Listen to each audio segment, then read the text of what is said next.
Então, para começar essa noite com a palavra, eu quero ministrar sobre uma das mulheres anônimas escritas aí. E uma mulher que talvez você já tenha passado por ela muitas vezes, mas não tenha observado a respeito da sua vida. A mulher de Finéias. Quem foi Finéias? A mulher não tinha o nome. E quem era o Finéias? Você se lembra? Filho de Eli, o sumo sacerdote de Israel. 1 Samuel, capítulo 4, versos 19 ao 22, tem um registro sobre ela. Todo o registro da palavra, Deus julgou relevante para a nossa vida. Nós vamos ler. A nora de Eli, a mulher de Finéias, estava grávida. E já quase na época de ter a criança, ela soube que a arca de Deus havia sido tomada e que o seu sogro e o seu marido tinham morrido. Começou a ter dores de parto e deu à luz. Ela estava morrendo, mas as mulheres que a ajudavam disseram: tenha coragem, você ganhou um filho. Ela não se interessou e não respondeu, mas deu ao menino o nome de Icabô, explicando: a glória saiu de Israel. E disse isso falando da tomada da arca de Deus e da morte de seu sogro e do seu marido. Ela disse: a glória saiu de Israel, pois a arca de Deus foi tomada pelos nossos inimigos. Bom, grávida é o que não falta nessa igreja, não é? Mas eu me lembro, outro dia mesmo, quando eu estava grávida, 30 anos atrás, do Paulo Vitor, né? Eu me lembro que era um sábado pela manhã, e naqueles dias, todas as manhãs, quando a gente acordava, Paulo Júnior falava assim comigo: nasceu? Né? No final, você fica naquela expectativa, né? Aconteceu alguma coisa, teve alguma dor, teve algum sintoma aí do nascimento, algum sinal. E todas as manhãs, Paulo Júnior acordava e falava: nasceu? Eu, não nasceu. Mas naquele dia, a hora que ele me fez a pergunta: nasceu? Eu falei assim: não nasceu. Mas eu acho que vai nascer hoje. Que isso? E levantou e dobra a coberta, então vão no hospital. Eu falei: mas eu acho que não é assim, não. Não é igual na televisão, que os meninos falam assim: e o menino já nasce. Não é assim. Não é? E então, naquele dia, eu me lembro de ter começado as contrações. À noite, bem tarde da noite, depois que foi tocar não sei aonde, lanchar não sei aonde, que chegou em casa, nós fomos ao hospital e Paulo Vitor nasceu naquela madrugada. Desde então, ele é da madrugada mesmo, não é? Mas uma coisa tão interessante, porque a enfermeira, ela olhou para mim, e detalhe, gente, foi uma comitiva comigo para o hospital. Era 4 pessoas. Era 5 pessoas. Era eu, era Paulo Júnior, o irmão dele que estava lá em casa, a minha irmã, minha sogra. Foi parar todo mundo no hospital naquele dia. Esperar nascer. Mas a enfermeira falou comigo assim: você não está sentindo dor, não? Eu falei: mas eu estou demais. Mas estou demais da conta. Ela falou assim: mas você está rindo? Eu falei assim: mas eu estou alegre, eu estou sentindo dor, mas eu estou alegre porque meu bebê vai nascer. E eu esperava muito esse dia, eu queria muito que esse dia chegasse. Sabe, mas ao ler a história da mulher de Finéias, um paradigma foi quebrado dentro de mim. Porque até então, eu pensei que nada pudesse tirar a alegria de uma mulher dando à luz. Mas esta mulher diz para nós que existem coisas que podem tirar a alegria desse momento. Existem coisas que são maiores do que este momento na vida de uma mulher. E que quando isso falta, isso causa uma dor maior que a alegria da chegada do filho. E aqueles dias lá em Israel eram dias muito difíceis. O capítulo anterior de 1 Samuel, capítulo 3, está registrado lá que não se ouvia a voz do Senhor. O Senhor não falava há muito tempo. E que as visões a respeito do Senhor eram poucas.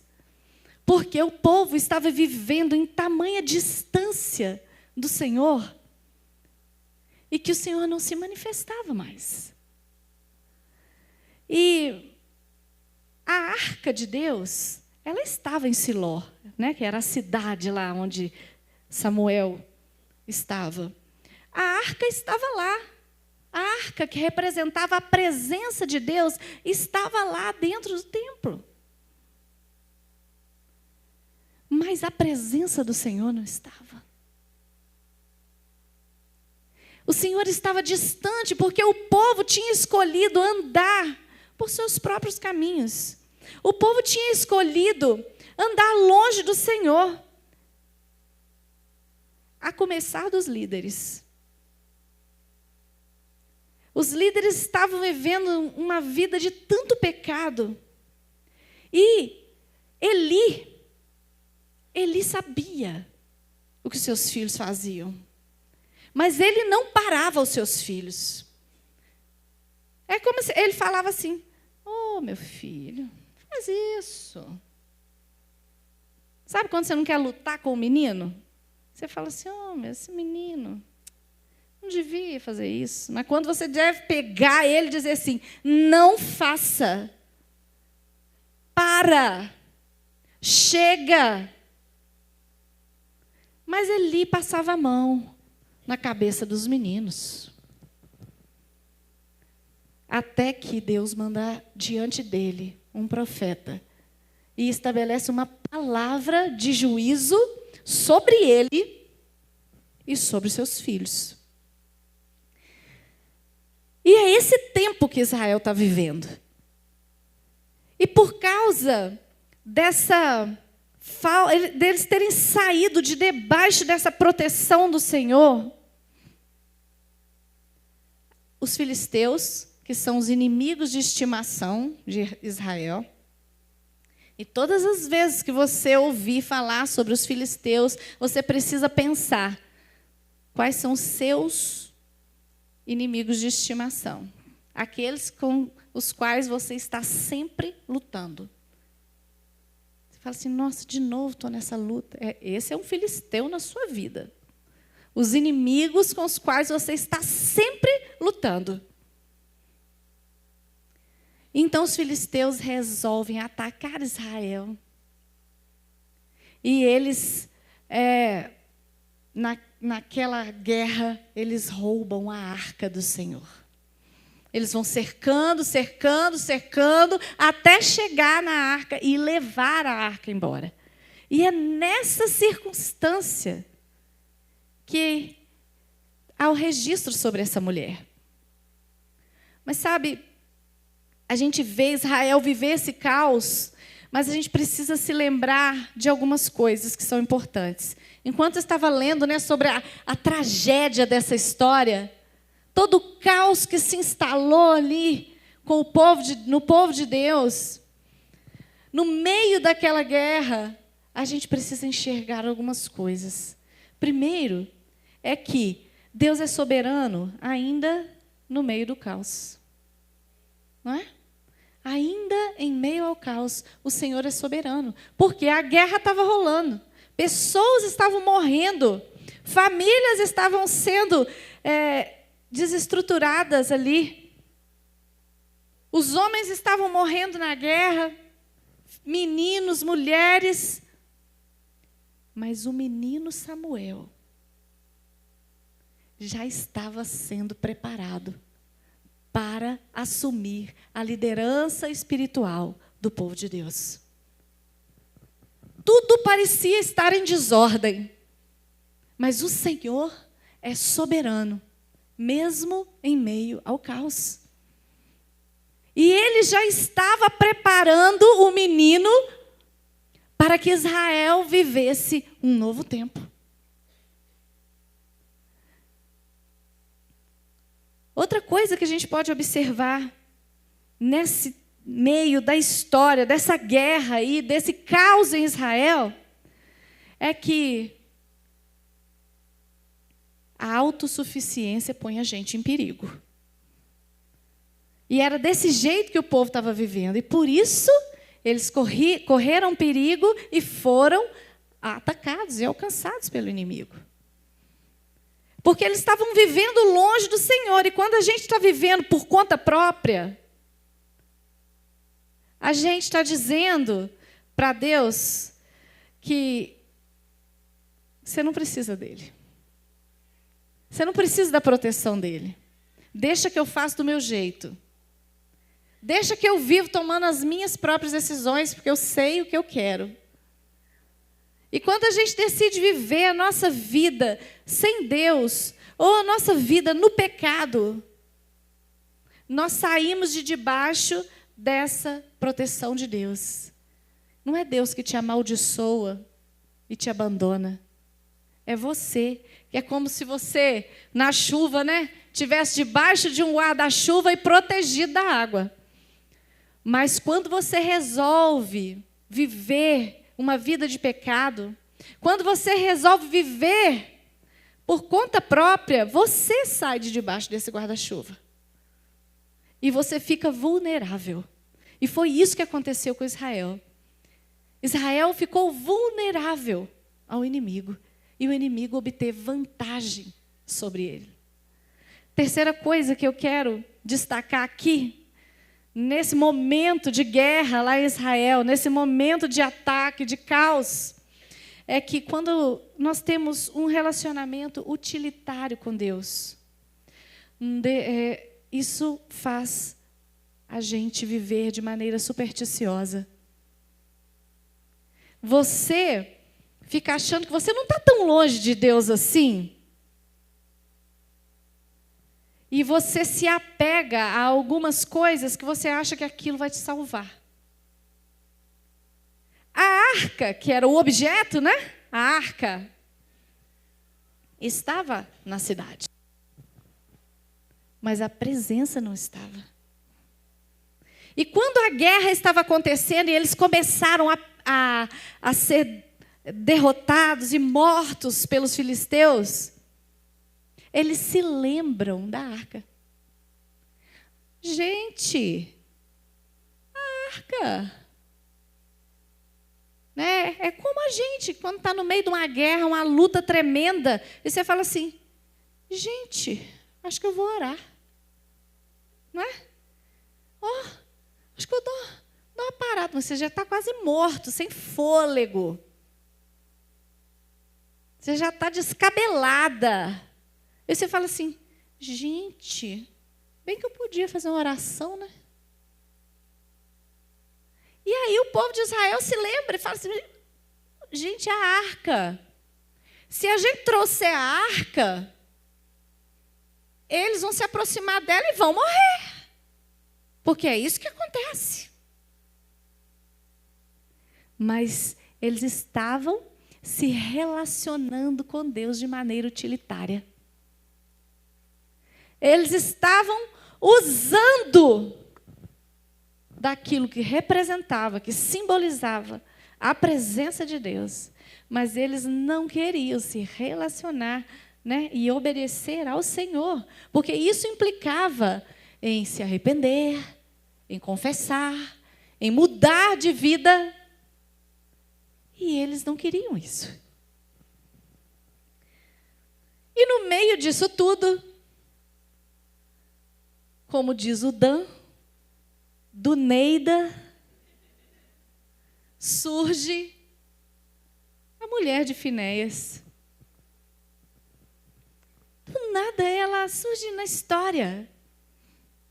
A gente não lembra nem quem é o Finéias, quanto mais a mulher do Finéias. A mulher do Finéias estava grávida, no meio da guerra. Quem quer saber isso? E o Senhor revela essa mulher. Essa mulher anônima, que não tem sequer o seu nome registrado na história. O Senhor já a enxergava, gente. Isso é para dizer para nós, mulheres anônimas, sem nenhuma fama, sem títulos importantes, mulheres comuns, como eu, como você. Somos enxergadas, somos vistas pelo Senhor todos os dias. Isso é para dizer para mim e para você que ainda que ninguém veja o que você faz, ainda que ninguém saiba o que você faz, ainda que você não fique famosa com o que você faz, o Senhor está vendo todos os seus dias. O Senhor te vê no seu secreto. O Senhor vê as escolhas que você faz. O Senhor enxerga o seu coração. Ele te vê de dentro para fora. Ele conhece você. Ele te chama pelo nome. Sabe? E o Senhor, que já enxergava aquela mulher, resolve então revelá-la, para que, num dia como hoje, a gente esteja aqui, sendo ensinada pela vida dela. E eu vejo características na vida dessa mulher, que eu quero compartilhar com você agora. Eu vejo 4 características, que enquanto eu estudava e lia e meditava nela, sobre ela, né? Sobre o que a palavra de Deus fala a respeito dela. Eu vejo características na vida dessa mulher anônima, que podem ser características vistas e encontradas pelo Senhor na minha e na sua vida também. E a primeira delas é que as mulheres anônimas têm a identidade revelada pelo Pai. O texto diz que a nora de Eli, olha como é que o texto vai descrevendo. Olha, a nora de Eli, a mulher de Finéias, estava grávida e já quase na época de ter a criança. Né, Duda? Achei que a Duda não ia estar aqui hoje. Que a Olivia tem 2 semanas que está aí, nós estamos esperando ela nascer. Quando ela soube que a arca de Deus havia sido tomada, que seu sogro e seu marido tinham morrido, começou a ter dores de parto e deu à luz. Quem era essa mulher, gente? Quem era essa mulher para o povo? Como ela foi descrita aqui nesse texto? A mulher de Finéias, a nora do Eli, aquela que está grávida. Quem que é a Amanda? A Amanda, aquela que está grávida. Quem é a Duda? Aquela que está grávida. Quem é essa dali? É a mãe do Pedro. Não tem nome, não. E eu? Sou a mulher do pastor.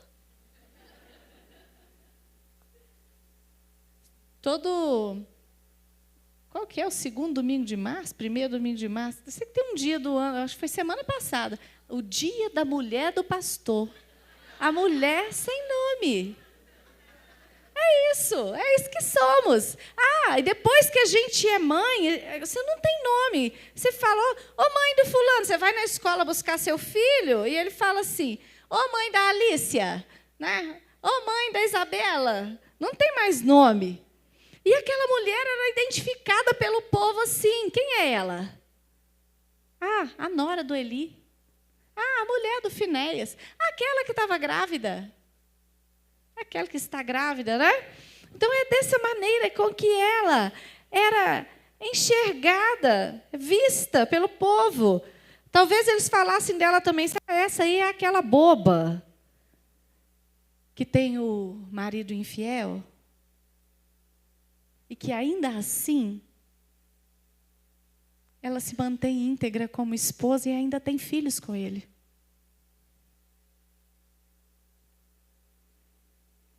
Talvez ainda fosse assim que chamasse ela naquele tempo. Porque eles sabiam, era visto o que Finéias fazia. Mas para Deus, como é que ela era identificada por ele? Lendo o texto e vendo como Deus achou relevância em deixar registrado isso para o nosso ensino, para a nossa edificação, eu penso que Deus olhava para ela e dizia, essa é aquela que sente a minha falta.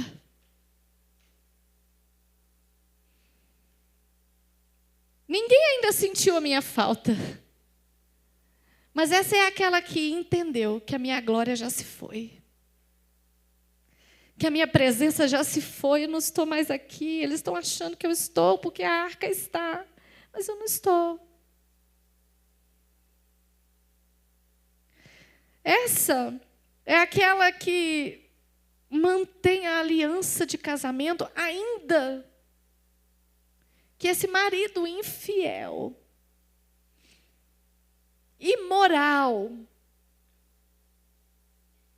não mereça. Mas ela mantém a aliança. Essa é a mulher de Finéias. Essa é essa mulher.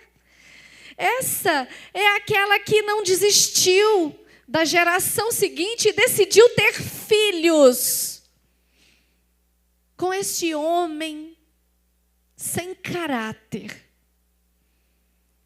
para deixar um legado para a próxima geração. Essa é aquela que entra em sofrimento pela geração seguinte, por pensar que eles teriam que viver sem a presença de Deus na cidade, sem a presença de Deus no lugar, sem a glória de Deus no meio do povo. É essa mulher que Deus via. E eu fico pensando sobre nós, sabe? Quem a gente é para o povo? Quem a gente é no meio do povo, né?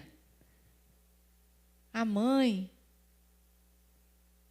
do fulano, a esposa do ciclano, a nora do Beltrano, a sogra de não sei quem. Ah, essa aqui é aquela que está grávida. Não, aquela ali é aquela que é estéril. Sabe? Às vezes andamos, né, nos nossos dias e as pessoas não nos enxergam pelo nome e vão dando características a nós de acordo com o que veio a gente viver na nossa história. De acordo com aquilo que eles veem a nossa vida e julgam a nossa vida. Mas para Deus, o que Ele está vendo em nós? Será que aquilo que Ele está vendo em nós, Ele vai achar relevante para ser como uma bandeira para que as pessoas enxerguem a Ele? É isso. Sabe, mulheres anônimas, como essa mulher de Finéias, como eu e você, precisamos ter a nossa identidade firmada no Senhor. Precisamos saber o que Ele vê em nós e como Ele nos chama. Porque eu e você temos o nosso nome escrito na palma da mão dEle. Ele sabe o nosso nome. Ele sabe. Você não é uma mulher anônima para Deus. Você é vista por Ele. Você é lembrada por Ele. Ele parou e escreveu a sua história e registrou ela no livro. Ele se importa, Ele te vê. Às vezes precisamos fazer um ajuste na maneira como nós nos vemos, porque precisa ser como Ele nos vê. E a segunda característica que eu vejo na vida dessa mulher, e que eu sei que o Senhor quer encontrar isso em nós, e Ele pode encontrar isso em mim e em você, que mulheres anônimas, elas têm as prioridades ajustadas. Ela estava morrendo, diz o versículo 20. Mas as mulheres que a ajudavam disseram: tenha coragem, você ganhou um filho. Ela não se interessou e não respondeu, porque maior alegria ela tinha na presença de Deus do que no nascimento do filho. Era um momento feliz, era um dia especial, mas aquilo que ela sentiu falta era mais precioso do que aquilo que ela estava recebendo na mão dela naquele dia. Aquilo que ela estava sentindo falta, aquilo que ela viu que foi embora, era mais importante do que o seu filho que ela estava recebendo nos braços naquele dia. E nós precisamos checar as nossas fontes, gente. Precisamos checar a fonte da nossa alegria. E quando a gente checa as fontes a fonte da nossa alegria, nós vamos chegar à conclusão daquilo que tem sido, de onde nós temos nos abastecido. Daquilo que tem nos saciado, daquilo que tem enchido o nosso tanque, daquilo que tem nos alegrado. Quando a gente lê a experiência lá de Jesus, em João, no capítulo 7, naquele dia, Israel tinha algumas festas importantes, marcantes. Uma delas era a festa dos tabernáculos. Na festa dos tabernáculos, o povo saía das suas cidades e eles montavam barracas em volta ali de Jerusalém. E eles ficavam uma semana vivendo em barracas. Eu não ia gostar muito, não. Mas eles faziam isso, não é porque gostavam ou não gostavam. Eles faziam isso, era para se lembrar do cuidado de Deus com o povo de Israel e do amor de Deus em ter tirado eles do Egito e atravessado por todo o deserto e dado a eles a terra prometida. Então, a festa dos tabernáculos era a semana que eles tiravam para lembrar e agradecer a Deus pelo sustento de Deus de todo o povo ali no deserto. E porque o Senhor saciou a sede daquele povo no deserto, dando água da rocha. Então, o sacerdote, ele tinha uma jarra de ouro. E ele enchia essa jarra de ouro lá no tanque de Siloé. E ele enchia aquela jarra de água. E ele vinha na frente e uma procissão atrás dele vinha trazendo aquela água. E eles chegavam em Jerusalém e eles derramavam aquela água no altar do Senhor como oferta, para dizer que eles se lembravam que Deus tinha saciado a sede do povo no deserto, tirando água da rocha. Mas nesse dia, Jesus chega nessa festa. Ele chega nessa festa, ele se posiciona no lugar onde eles ofertavam a água, onde eles derramavam a água, e ele diz que ele é a fonte da água viva. Ele diz: se você beber de mim, eu vou te saciar. E ele diz mais: se você beber de mim, que sou a fonte, do seu interior fluirão rios de águas vivas. Se a gente entender que Ele é a fonte, e que quando nos abastecemos nele, do nosso interior, flui das mesmas águas que a gente bebeu dele. E que estas águas também saram pessoas, saciam pessoas por onde a gente passa. Isso não é lindo? Checar as nossas fontes. Checar aquilo que tem alegrado o nosso coração. Aquilo que tem saciado a nossa vida. Aquilo que tem nos abastecido. Entender. Essa mulher entendeu que aquela alegria do nascimento do filho, ela foi coberta, trocada pela tristeza da falta da presença do Senhor.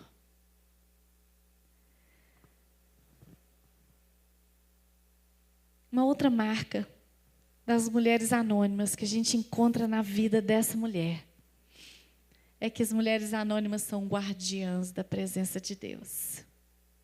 Versículo 21 diz: mas deu ao menino o nome de Icabô, explicando: a glória saiu de Israel.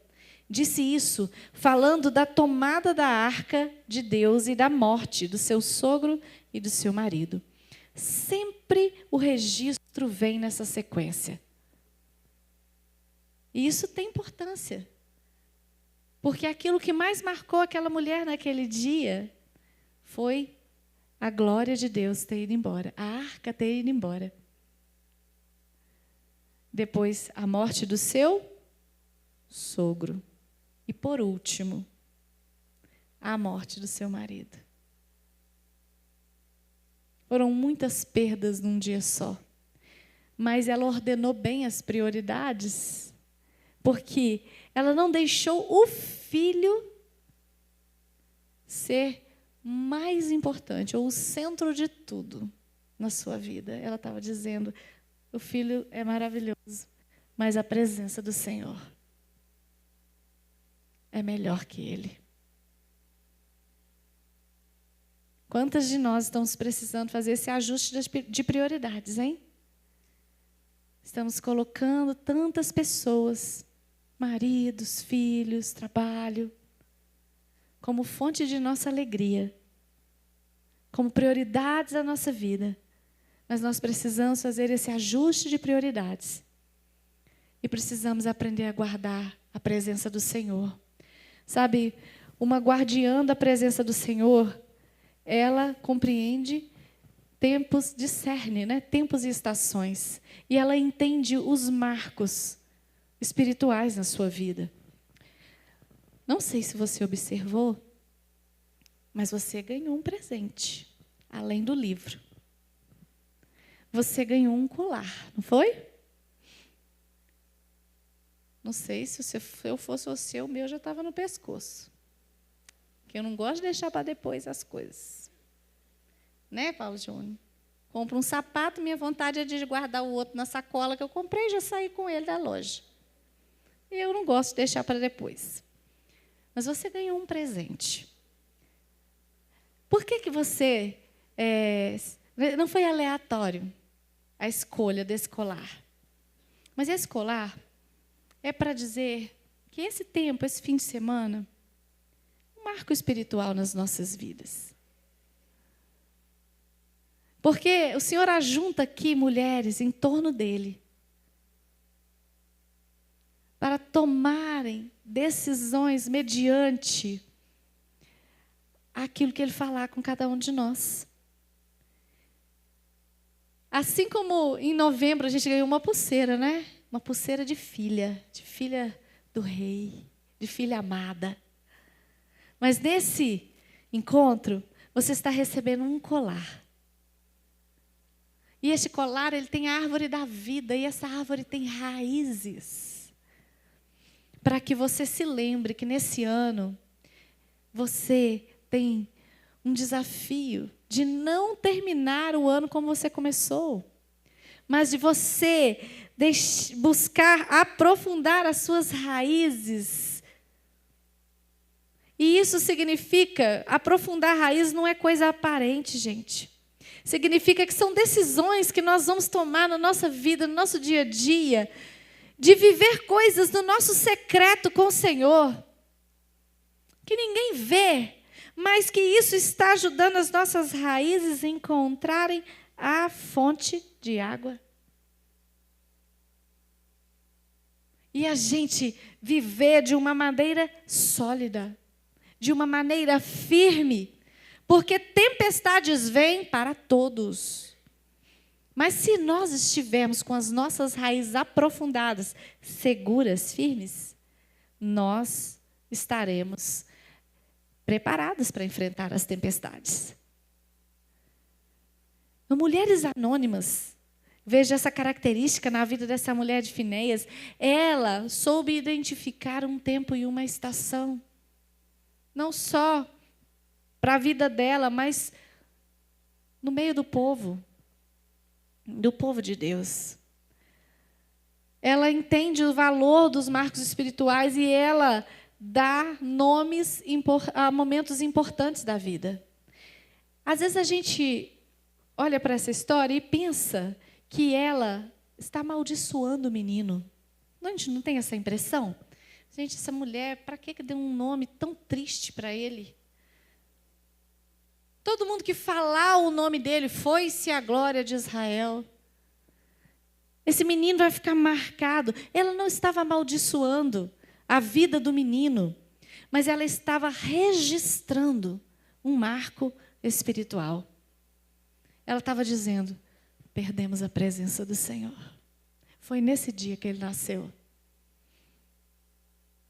A glória se foi de Israel. Que dia? No dia que ele nasceu.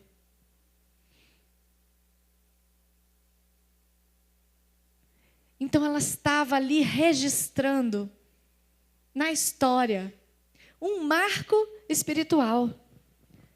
E ela estava sofrendo, porque era como se ela dissesse: a nossa nação agora se torna uma nação comum. Uma nação como outra qualquer que não carrega a presença. Que não carrega a identidade. A nossa nação perdeu a identidade, porque perdeu a presença. O nome de Deus é que dava identidade àquela nação. E perdendo a presença, indo embora a glória, a nação se tornava como outra qualquer, sem identidade. E ela estava sentindo isso profundamente. Ela sentia isso no seu espírito, ela sentia isso na sua alma, ela sentia isso no seu corpo.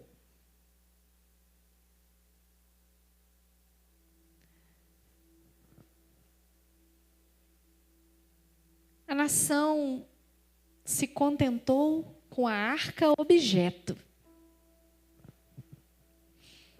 Com aquela arca linda. A nação estava se contentando com aquele objeto.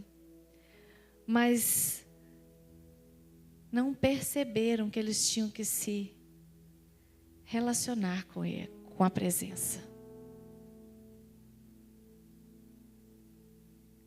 Que eles tinham que obedecer a palavra do Senhor. Que eles que tinham que ter amor pelo Senhor. Mas eles queriam só desfrutar das vitórias que aquele Senhor podia dar. Dos benefícios que Ele trazia para toda a nação. Mas eles não estavam dispostos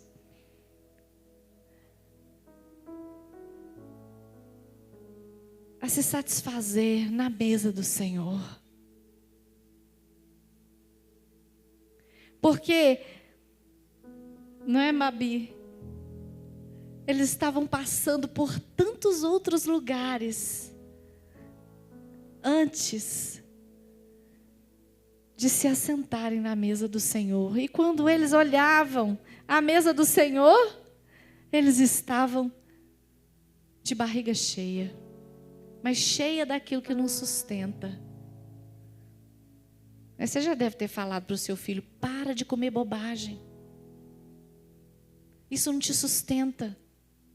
Isso não mata a sua fome. Você vai precisar ficar comendo isso, sem parar, para que você se sinta cheio. Mas isso não te sacia. Isso não te fortalece. Isso não te faz crescer.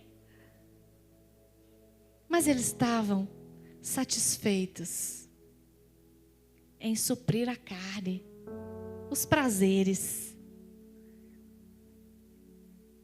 Mas eles não queriam se relacionar por amor com o Senhor. Eles se acostumaram. Se acostumaram com a arca no templo, mas eles não honravam a presença do Senhor. Sabe, gente, a gente não pode acostumar e se apegar em rituais e amuletos, em dialetos de crente, que quem conversa com você acha que você é a pessoa mais espiritual da terra. Ou glórias, aleluias.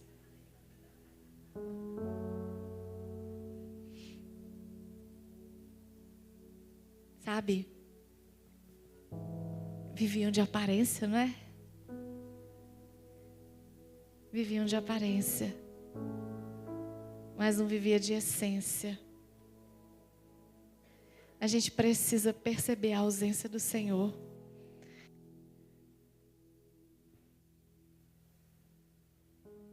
Temos tantas Bíblias, tantas versões, cantamos tantas músicas lindas, mas não paramos na presença dEle. Porque são tantos afazeres, são tantas coisas, são tantas responsabilidades. Você não sabe da minha vida a metade, de tudo que faço, de tudo que estou buscando conhecer e buscando saber.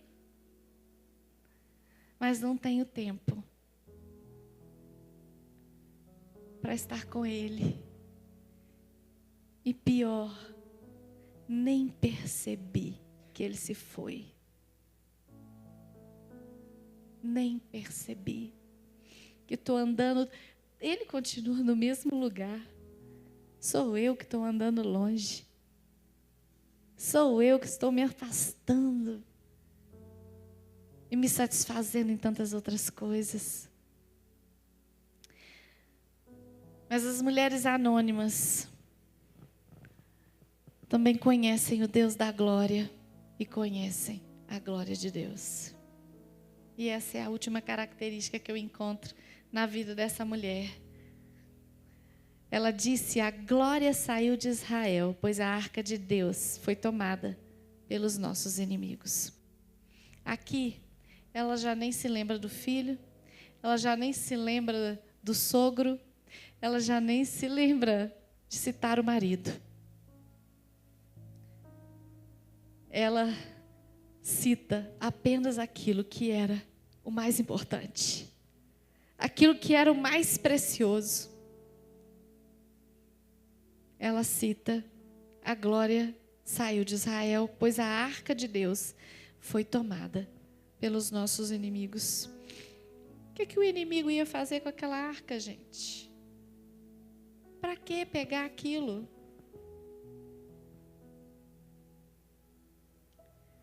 Eles sabiam que Israel tinha um segredo.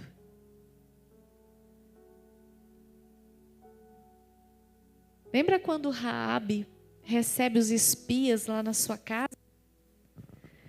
E ela diz para os espias assim: a gente sabe que vocês têm um Deus que abre o mar, que dá vitória. A gente sabe e a gente tem tem consciência de que Ele é poderoso. Os filisteus sabiam que Israel era chamado de povo de Deus. E eles talvez quisessem desfrutar do poder desse Deus, dos benefícios dele, e eles sabiam que ele era representado ali naquela arca. Mas o problema não foram os filisteus acreditarem que aquela arca era poderosa. O problema era Israel acreditar que aquela arca é que era o segredo deles. Entende isso?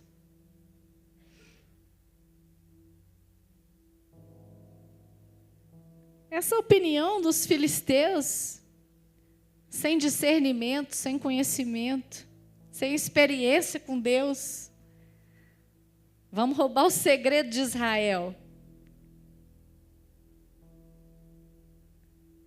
Mas Israel achar que roubando a arca, podiam roubar deles a presença. Ou que a arca, objeto, era suficiente para conter a presença de um Deus tão poderoso.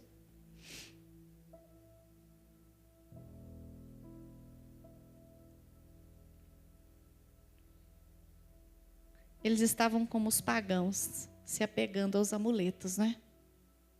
Estavam supersticiosos. Mas a mulher de Finéias tem essa revelação de que a esperança estava perdida porque a arca representava, né? Enquanto a arca estivesse ali, tinha esperança do Senhor se manifestar. Mas até a arca foi levada, agora foi-se a glória de Israel. Perdi as minhas esperanças. E outra coisa, imagino a tristeza dela,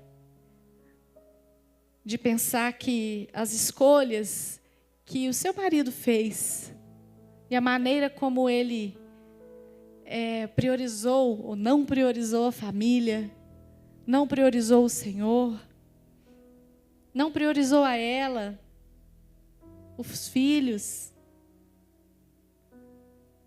e que isso poderia ter sido tão diferente se ele tivesse feito escolhas diferentes. Isso trouxe grande tristeza e talvez até amargura no coração dela, de saber que tudo que era precioso e importante ele trocou por prazeres pessoais, por prazeres da carne. E agora, tudo estava sendo exposto. Aquilo que ela sabia, agora todos iriam saber. Esse era o juízo de Deus. E todos iam agora não só suspeitar, não só ver algumas coisas, mas eles iam ter certeza de que a família sacerdotal era uma farsa. Era uma farsa. Eles falavam de um Deus que eles não conheciam. Eles falavam de um Deus que eles não amavam e não viviam. Eles falavam de um Deus que não era prioridade para eles. Mas existem tragédias que vêm para pôr as coisas no lugar, não é mesmo? Esta é uma delas. Esta é uma delas. Deus estava sacudindo tudo para consertar. Você já ouviu aquela frase que para arrumar tem que bagunçar? Isso acontece lá em casa, pelo menos uma vez na semana. Quando você vira tudo para cima, para limpar e voltar tudo para o lugar. Tem aquele dia, né? Eu não ponho tudo para cima todo dia, você põe? Eu não. Mas pelo menos um dia você põe tudo para cima.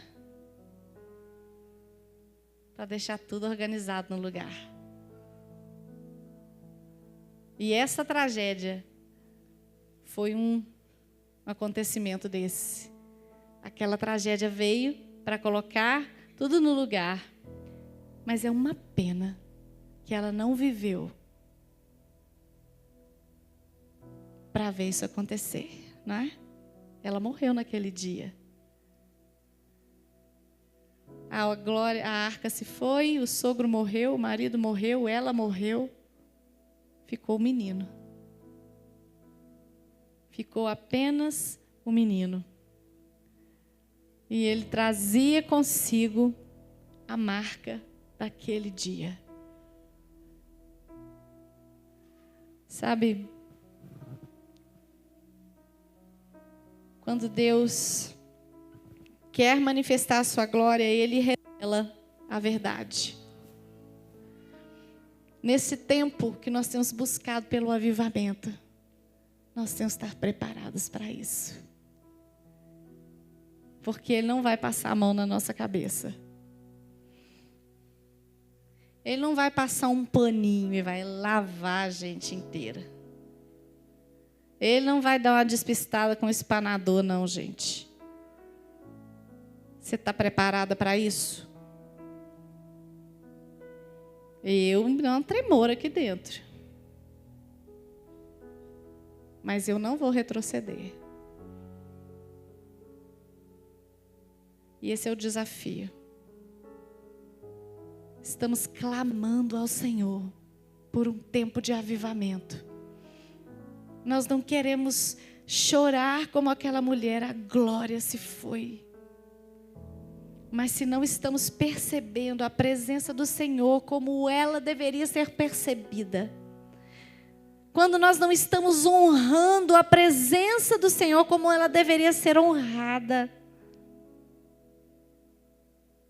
nós precisamos de ajustes na nossa vida, ajustes no nosso coração. E o Senhor vem com sua luz, e a luz de Deus é maravilhosa. Porque Ele revela coisas que às vezes não são boas, mas são para que façamos consertos em nós. E se queremos viver um avivamento, vamos precisar desses consertos. Vamos precisar desses ajustes.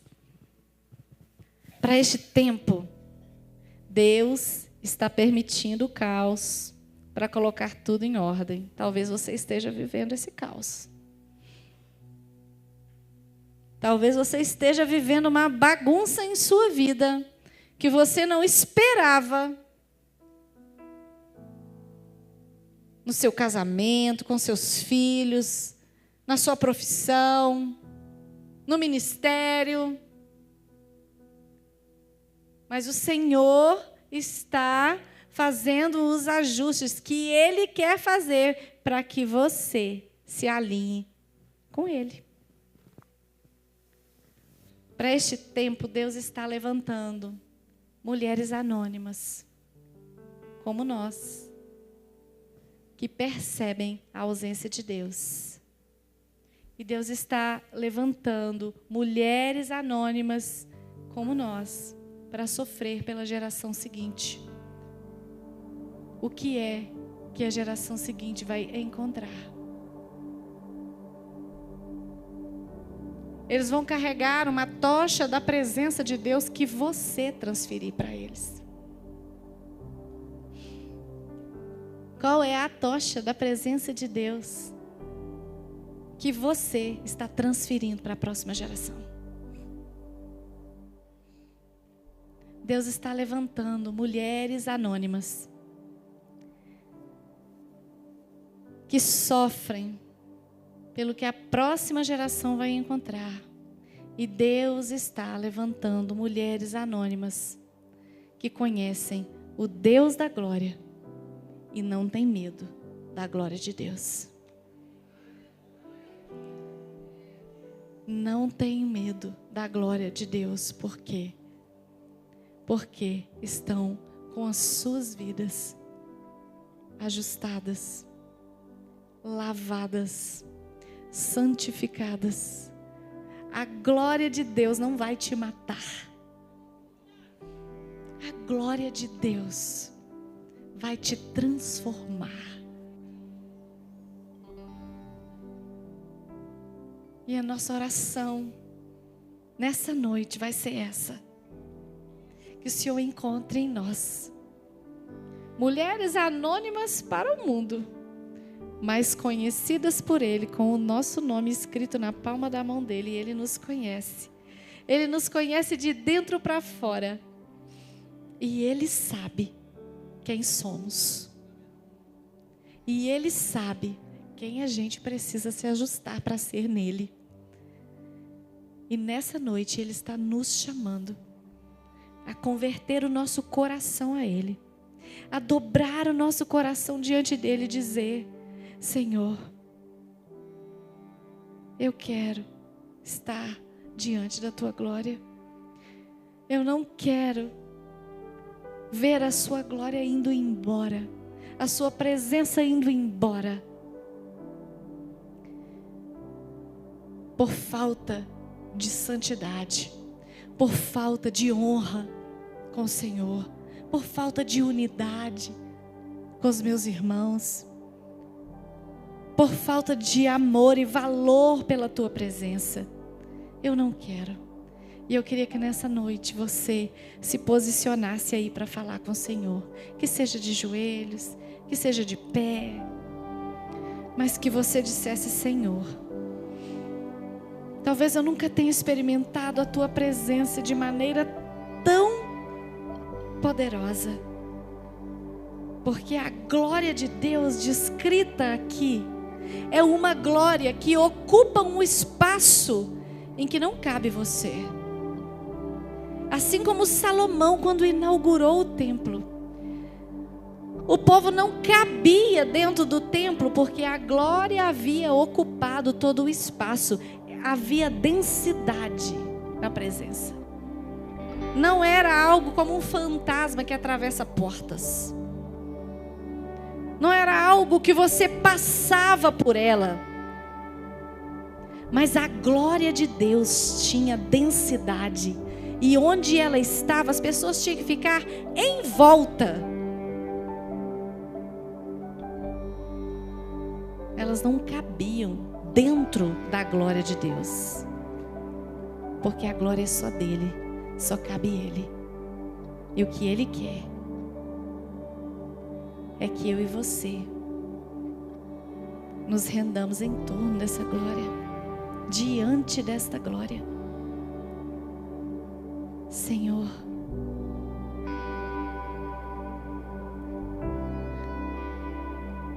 queremos perceber a Tua presença. Queremos ser marcadas como a mulher de Finéias, marcadas pelo Senhor. Que este fim de semana seja um marco em nossa vida. Que este fim de semana venha trazer para nós um novo tempo de buscar por Tua presença e por Tua glória. Não deixar o Senhor passar por nós sem sermos marcados e transformadas pelo Senhor. É isso que queremos e é isso que precisamos, Senhor. Nós oramos assim, em nome de Jesus Cristo. Amém. Amém.